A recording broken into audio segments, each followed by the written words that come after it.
How to stop a limit order on DEGIRO. Follow these instructions. Open the DEGIRO app or website and log into your account using your email address and secure password as you normally would.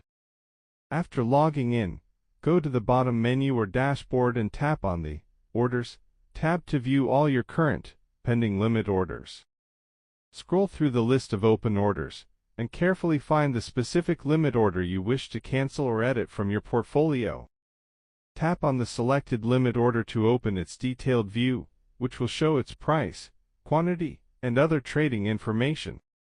Press the Cancel button found on the order page to immediately stop the order from executing in the market.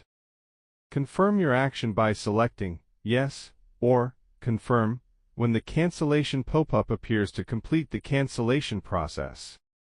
If you want to edit the limit order, cancel it first and then create a new order with your updated price or quantity details. Thank you for watching.